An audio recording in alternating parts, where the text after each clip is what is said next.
曾几何时，日本电视令国内消费者趋之若鹜，成为中国家庭的体面之选。然而近年来，中国厂商异军突起，摄取日本市场大部分额。本期影片，小编就来聊聊国产品牌是如何实现逆袭，日本企业又是如何败走麦城的。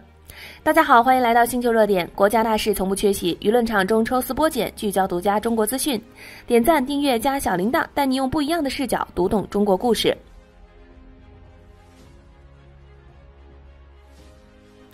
国产电视品牌进入日本市场可以追溯到2010年，这一年开始，以海信为代表的一批企业开始布局日本市场。他们面临的第一个困难就是如何获得日本分销渠道商的认可。日本的头部渠道商价值观非常保守，很多时候并不会单纯因为产品本身就去接纳一个新品牌进入他们的销售序列。在开拓市场的过程中，中国品牌付出了巨大的努力。2012年，某个中国品牌首次在日本发售了50英寸的液晶电视，这背后是这款电视品牌和5大渠道商中的4家达成了合作。到了2020年，中国的品牌已经在日本进军了高端市场，推出了一款性能和体验完全不输给日本本土品牌的 4K 电视，同时也赢得了日本最大分销商山田电机的认可。除了产品之外，品牌也是一个大问题。以海信为例，在成为日本平板电视市场霸主的道路上，品牌并购是海信的关键一环。2018年，海信斥资129亿日元收购原东芝电视部门 TVS REGZA， 因为使用一个本土名头更容易被保守的日本消费者接纳。调查公司 BCN 发布的数据显示，2022年海信旗下电视品牌 TVS REGZA 与海信合计在日市场份额已超过1/3。TVS REGZA 史上首度跃居销售榜首，加上 TCL 中国大陆电视厂商的市场份额超过40%。以海信为例，可以总结出中国厂商的5个优势：一是依托整体成本优势，背靠中国市场的国产品牌在规模效益和成本上的优势，是中国品牌在日本市场上进行竞争的重要支撑。2022年，索尼和松下单台均价超过10万日元，夏普的均价则在7到8万日元之间。TVS REGZA 则能够将单台均价控制在6到7万日元。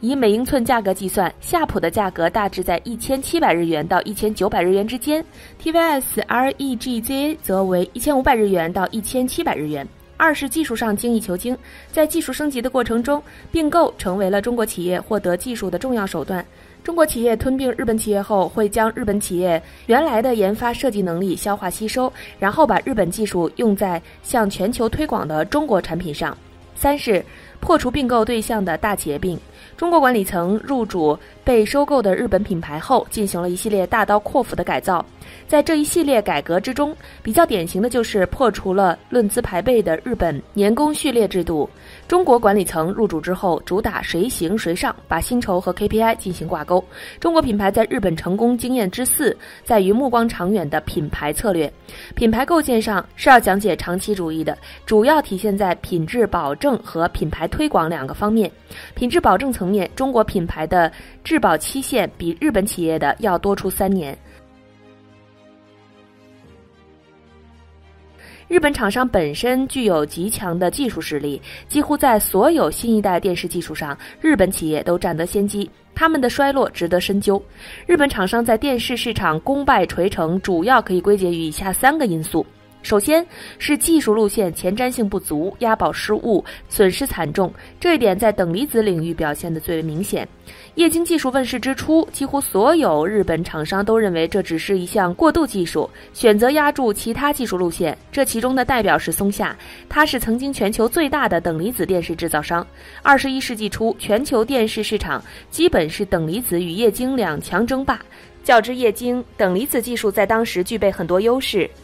等离子电视具有更高的对比度、更快的响应时间、更广阔的色域和更宽广的视角。更重要的是，在当时的技术条件下，屏幕尺寸越大，等离子电视较之液晶电视的成本优势越明显。而随着 VLSI 制造技术取得突破，液晶面板价格雪崩，等离子优势不在。面对价格瀑布式下跌，成像却越发高清的液晶电视，等离子电视制造商只能无奈退场。等离子从巅峰到消亡用时不过数年。2013年10月，日本厂商中对等离子技术最为执着，几乎孤注一掷的松下停止等离子电视生产，出售工厂。次年，全球最后一家等离子电视制造商长虹退场，等离子的时代彻底落幕。等离子电视的衰亡给下注该路线的松下、富士通、日立、索尼、东芝等日本厂商造成巨大损失。作为等离子电视领域日本和国际市场的双料霸主，松下损失最为惨重。2016年，松下等离子公司最终破产，负债5000亿日元，这是日本制造业史上最大的破产案。豪赌等离子不仅给日本厂商带来了惊人亏损，也是对企业精力的巨大消耗。他们在等离子领域取得的技术创新，面对液晶技术的降维打击，变得无足轻重。走错路的日本企业很难跟得上液晶时代的步伐。然而，押中液晶路线的夏普同样经营不善，难逃被富士康收购的命运。第二点因素，竞争策略失当，错误推行高附加值战略，发力方向剑走偏锋，与市场需求脱节。这一点是日本国内复盘反思电视行业日企衰亡最重要的因素。日本电视厂商高附加值战略的逻辑是，凭借技术实力打造产品性能优势，缔造高端形象的同时，让消费者为性能和品牌溢价买单。这种逻辑放到其他行业可能并没有太大问题，但液晶电视行业绝非如此。随着液晶电视技术革新的不断深入，液晶电视制造呈现明显的模块化特征，即便是原本的外行企业也能外购核心组件，将符合行业标准的产品迅速投放市场。要在液晶电视市场胜出，差异化策略是必然之选，但不是日本厂商所选的高附加值差异化。日本厂商曾经着力追求的另一个方向是电视厚度，但是又有多少消费者愿意为了那1厘米的空间多付人民币几千块的溢价？成像品质上，日本厂商精益求精无可厚非，但在行业模块化生产、核心组件性能难以拉开差距的现实背景下，他们殚精竭虑所取得的优势更多只是参数上的。日本经济界人士桂干曾经参观过中国的电器卖场，他坦言，所谓的中国廉价品牌与日本高端品牌在成像品质上的差距，肉眼几乎看不大出来。第三个因素，成本高，效率低。客观而言，日本电视成本压低困难，部分源于历史包袱，先前技术路线错误，浪费了大量资金和研发精力。日本厂商成本控制的另一大难点与国内市场规模有关，无法像中国厂商一样享受国内大市场带来的采购成本压低效果。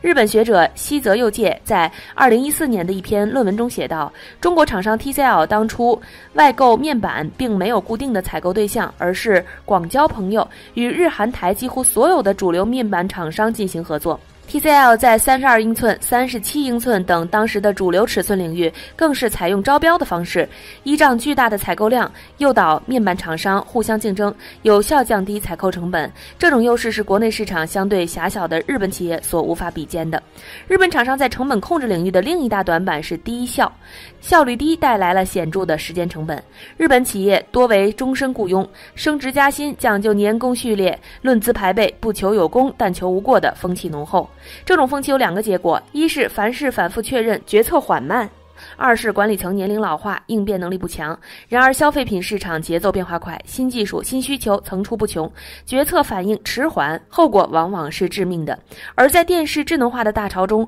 日本厂商也因低效而表现不佳，与中国厂商形成强烈反差。以公正客观、无软文著称的日本消费品评估网站 MyBest 近期发布了日本市场口碑最佳的40款智能电视，前10名中9个机型来自中国厂商。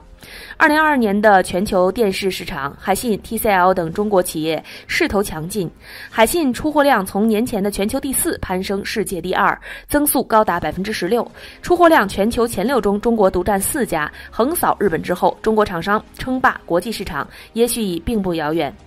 好了，今天的内容到这里就结束了。大家家里的电视都是什么品牌的？用了多久？欢迎在下方留言互动。